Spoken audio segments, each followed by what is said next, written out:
QuickBooks Online 2021.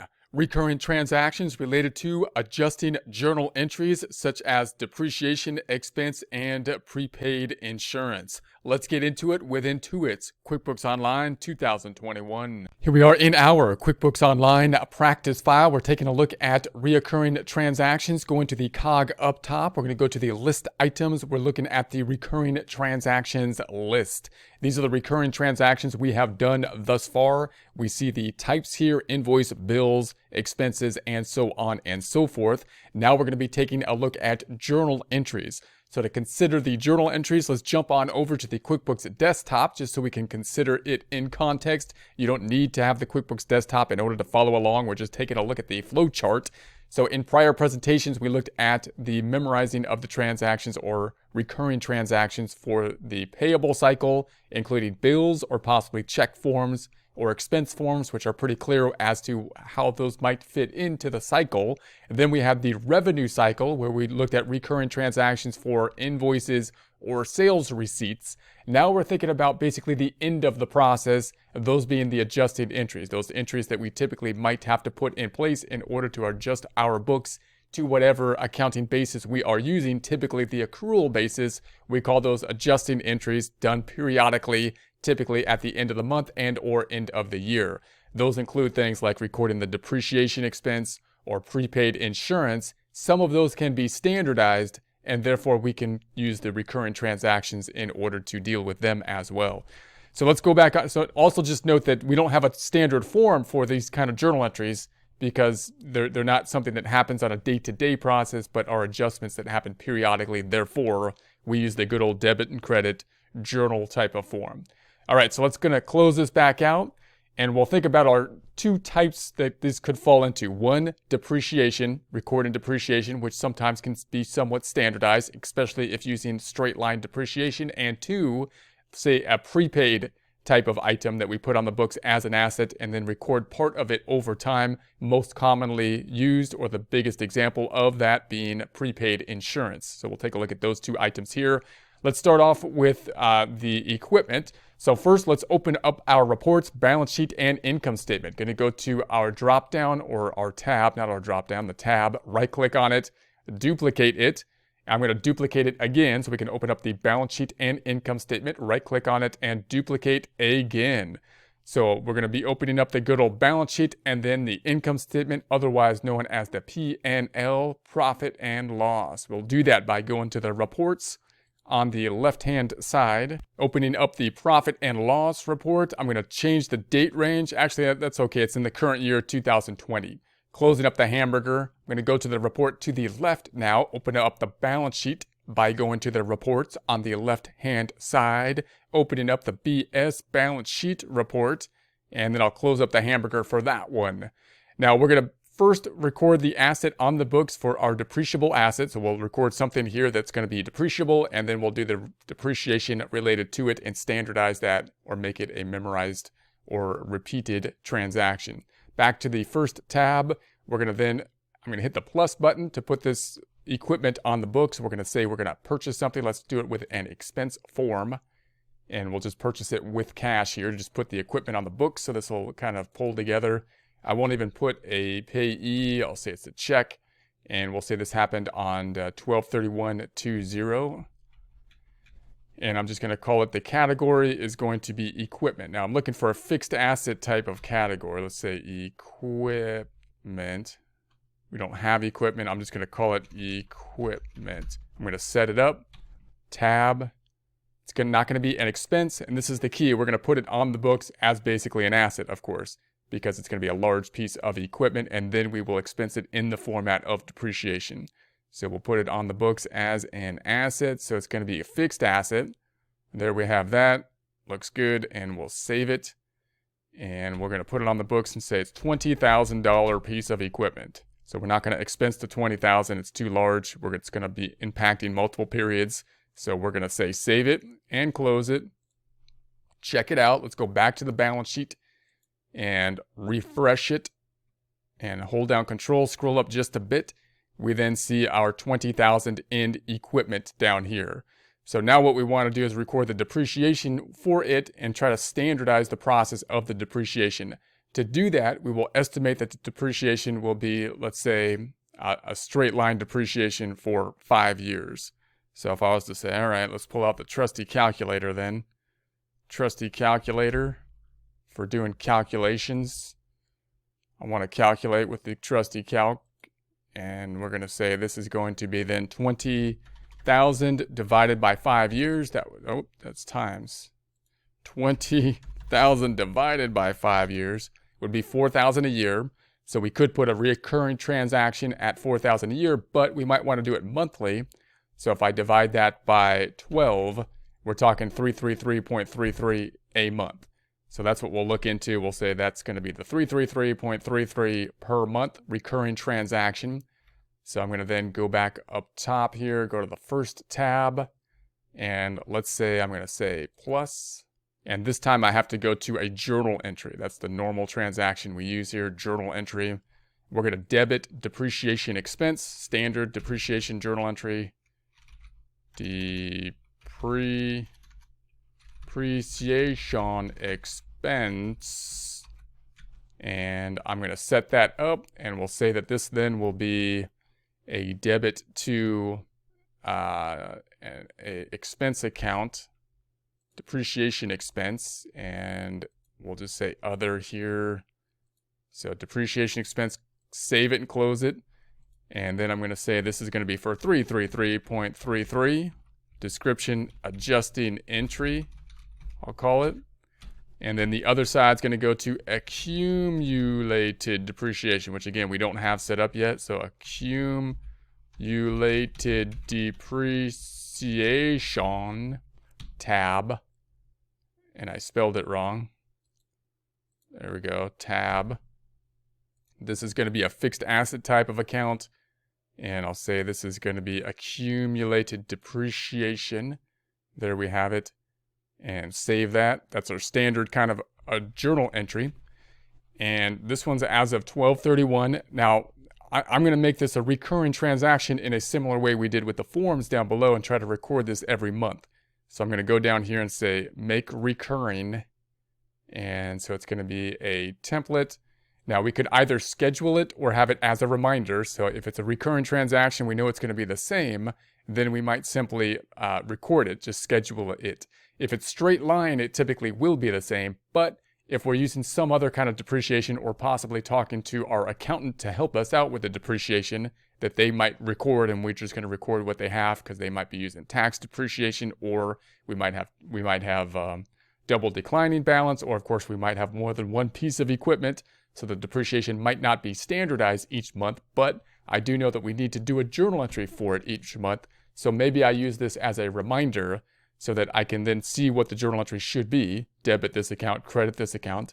It could be more complex than that as well if we had different categories of fixed assets, and therefore we can kind of save the format of the journal entry. And then when we need to record it, we can just adjust the numbers to whatever numbers need to be used, possibly those numbers provided to us by the accountant who has the depreciation schedules using the tax software or something like that. They can give us the actual numbers. I'm going to say 1 here, and normally we would record this monthly or possibly yearly, typically monthly. I'm going to do it daily just so we can then check it out in the future and see what it would look like. I'm going to put the current date, 02/22/1, and then none here, and that's going to be our transaction. Now I'm going to save it as a template. As I save it, it's not going to record anything, but simply save the template that will then record it later or help us to remind us to record it. So I'll say save it, and something's wrong. Please enter a reoccurring template. So I'm going to call it depreciation, let's just call it depre, that'll work. Save it, and there we have it. So now I'm back in my recurring transactions. This is, of course, at the drop-down lists, recurring transactions. We can then see here now we have a journal as one of our account types. We could sort these transactions by going to the filter up top. For example, this one we set up as a reminder. So I'll say reminder and then apply it. And now we have invoices, bills, sales receipt, expenses. Here is our journal that will be a reminder. The fact that it is a reminder means that once the time has passed, it will create a reminder item in our reminder list. and then we can go to our reminder list and pick that up, which we may do in a future presentation. Also note, if I go back, the fact that it is a reminder means that we know that it's going to happen periodically each month, but we may not know, again, the exact numbers, and that means we can change it once we're reminded to do so, and we'll have the same format to enter the data. So also note that I didn't record it. It didn't record the actual journal entry that we put in place. If we wanted to record it, I can hit the drop down and say, use that item, and then say I want to record this one as of 12/31/2020, for example. Let's actually record that item, save it and close it, and say yes. And so now I'm going to go back to the balance sheet, run it. And so now we've got on the books, we've got the equipment, and we got the accumulated depreciation. That would be like after 1 month of activity has then passed. So that means the book value is at that 19,666.67 at this point. Now, again, you can imagine this being more complex because we could see equipment account, we might have an automobile account, we might have, improvements accounts or something, a building account, and then we could have accumulated depreciation related to each of those categories. So in addition to having it record automatically each month, it might help us to save the template of the journal entry that we will have, and there, once again, get the information possibly from the tax preparer who might have the depreciation schedules to help give us the actual numbers that we can then populate in our pre-formatted journal entry that we're using as kind of like a reminder. If I then go to the tab to the right and run this report, then now we've got our depreciation for the one transaction that we recorded should be down here somewhere. If I refresh it, I got the wrong date. Let's put this back to 01/01/20 to 12/31/20 and run that. So there's our depreciation expense we recorded, and then we got our memorized transaction for a reminder in the future. Now let's do the one for insurance. If I go back on over here, this would work for any kind of prepayment. It's a similar process as we think about for the equipment, but let's say we prepaid insurance. We paid insurance for a year's worth of insurance. If I was to expense it, then of course it would look kind of funny because I'm writing off the expense for the full year in 1 month. And if I was to compare that month to the following month, it wouldn't be fair because the following month is being benefited by the insurance that was paid for in the prior month. Therefore, we should put it on the books in a similar way as we did with the fixed asset as an asset of prepaid insurance, and then record the expense as that asset's being consumed. And that would be so as the time passes, we would record the expense in that format.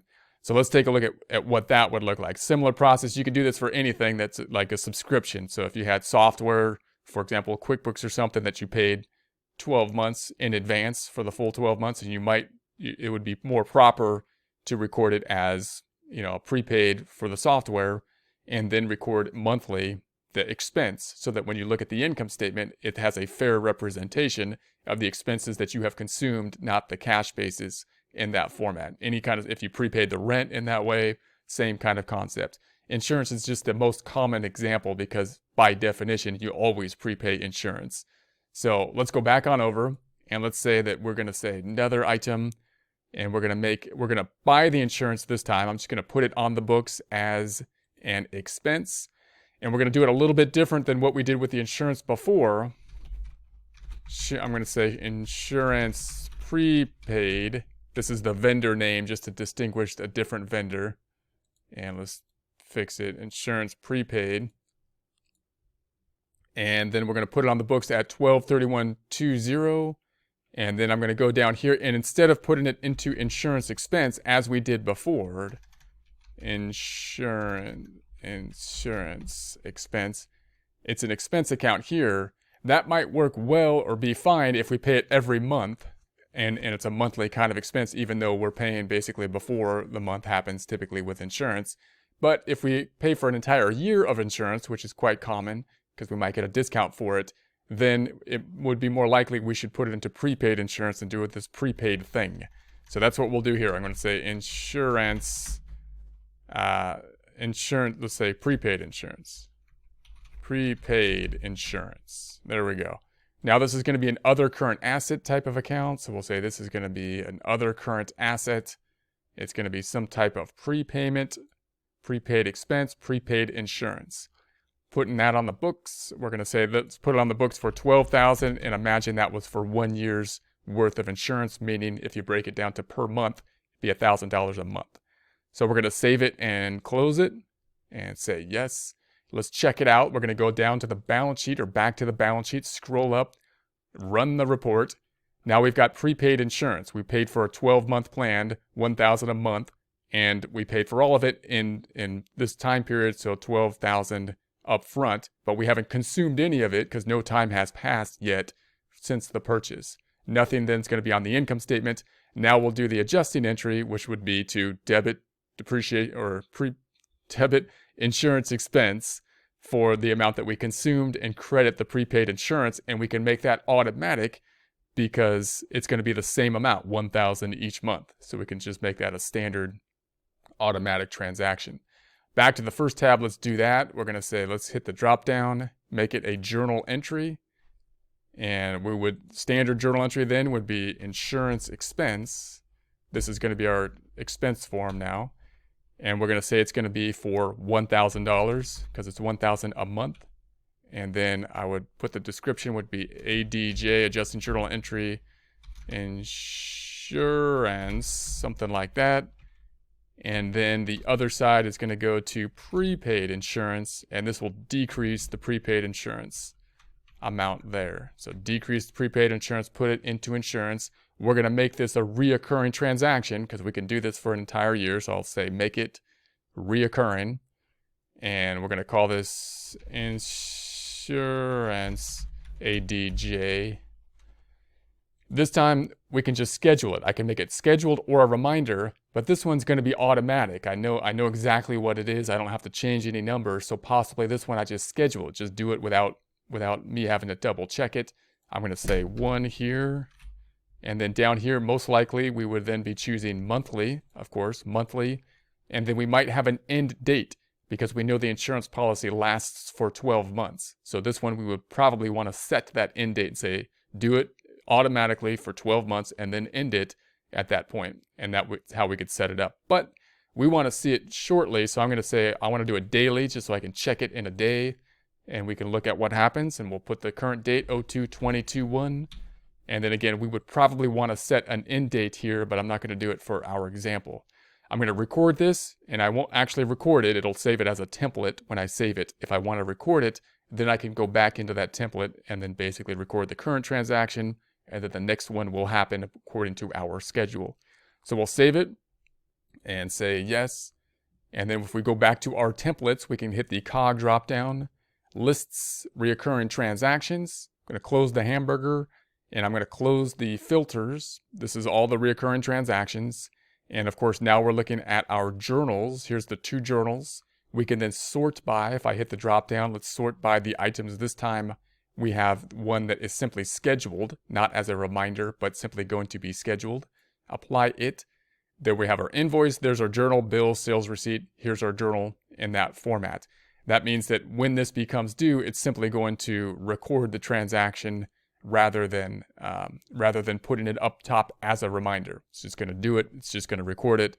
And that's going to be the schedule there. We can also filter. If I hit the filter, all, and this filter by journal now. Let's filter by journal. So now we have our 2 transactions here that are journal transactions. One a scheduled transaction, the other a reminder transaction. The scheduled transaction will be one that will, the reminder transaction will be one that will be up here in the reminder list once the time has passed, which we'll see in the future. The scheduled transaction will not. It will simply record the transaction once the time has then passed. Now again, if we wanted to record this adjusting entry, I can hit the drop down here and say I want to record it now. I want to record one now. I'm going to say use this transaction. And I'm going to record it as of the same date. So now it will record this transaction. So I'm going to save it and close it. Save it, close it. So now it's still in here. So it's still going to basically do it again at the next date, which will be a day for us. So we can go check it out. And now I can see what's going to happen. If I go to the balance sheet, scroll up top, run the report. There we have our prepaid insurance is down to $11,000 now. Scrolling into that. If I then take a look at my date range of 01/01/20 and run this report. So now we put it on the books at 12,000 and we imagine like a month passed, even though we put it on the same day. 1,000 goes down, 11 months left, 1,000 times 11. is the 11,000. Scrolling back up, and there's going to be our 11,000. Notice this is the same concept we used down here, except that with the equipment, because it's an estimate, it's not something exact, then we kind of made an estimate account up top to record the decrease instead of just hitting the account directly, so that we tell the reader, here's the cost, here's the amount that it went down by, here's the book value, as opposed to here's just simply kind of like the book value, because we know exactly what it is here, because there's no estimate that's going to be involved. And then on the other side, we're going to say, okay, let's run this report. Now we've got the insurance, the 1,000 that's been recorded. This one was recorded with the journal entry that we made. Scrolling back up top. So there's going to be those two transactions. We may go back into this in the future and just see the automatic transactions that might then apply out for when we look at the reoccurring transactions related to the journals as time passes.